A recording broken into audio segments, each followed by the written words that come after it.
host who is recovering from COVID-19 at home. Dr. Drew, good to see you. How are you feeling? I'm better, but let me assure you, you don't want this thing, particularly if you're in a risk category like me, as you get towards your 60s and if you have hypertension and all this kind of stuff. This inflammatory thing in the lungs and the neurological symptoms and all that are really quite profound. But, you know, as I'm lying here, I'm able to get out of bed today, so I'm coming around. I should be back maybe towards the end of the week or certainly early next week. So I'm one of the lucky ones, A, to have missed having to be in the hospital, and B, not being a long hauler, I hope. But as I've laid here thinking about things, there's a couple things that really trouble me. Is that I don't understand why the public health officials are not helping people understand how to navigate this illness. You have to, if you're in a risk category, if you're a 29-year-old, you know, without any risk factors, you're going to have the flu. But if you're a 65-year-old with hypertension, you're likely to have trouble. And if this thing gets ahead of you, you're in big trouble. And there's a ton to be done.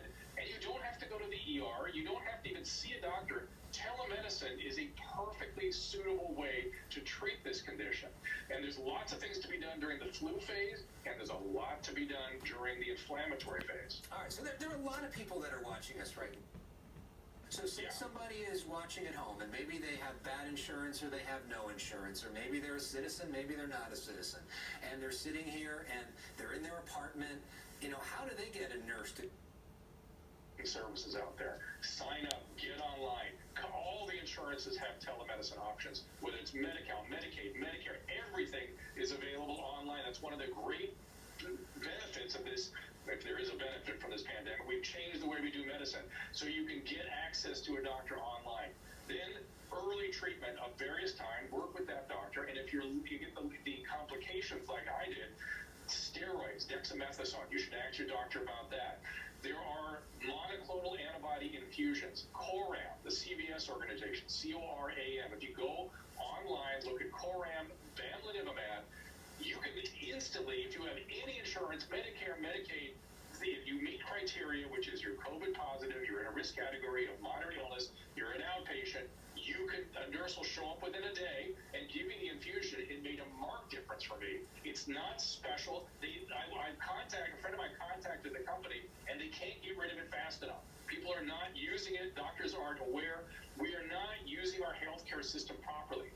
Don't go to the ER. Use telemedicine. Stay home. I was delighted to see the governor start to come up with some oxygen delivery systems at home.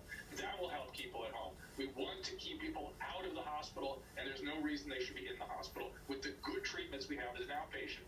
That, as I lie in bed, was disturbing me. And the other thing is the just woefully inadequate vaccine rollout.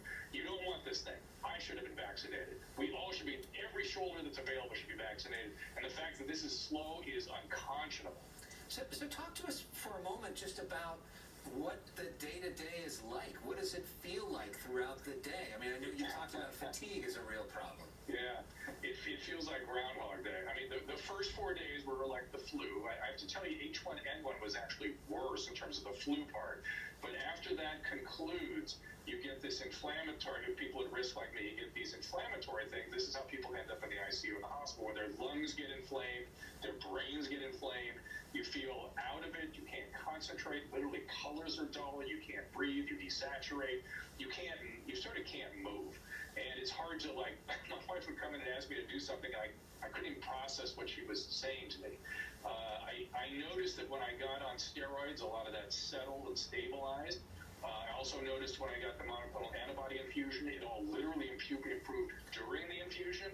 But each day it continues to be very slow. I would say today is the first day I've sort of really kind of been out of bed, but I had to go back to bed with great regularity and lie down for sometimes an hour at a time just to sort of recoup my stamina. Yeah, it's wild. It's really wild. You don't want this. And when, that mask story you guys did, I just kept thinking, please, everybody, just stay away from those people. You don't want this. Let's be adults. Let's protect ourselves. Let's get the vaccine. Let's understand the treatments. Let's use telemedicine. Let's do all the things we can do to fight this thing. You don't want it. Well, thank you very much. We wish you the best, and we will continue to check in with you and hope that you feel better soon. This thing has not stopped you from talking over your time limit, so we're out of time. I'm sorry. I know. I'm going to go to bed right now. Even COVID can't stop that. But I'll be in soon. I'm going to get back to you guys. I'll miss you guys, and I'll be in soon.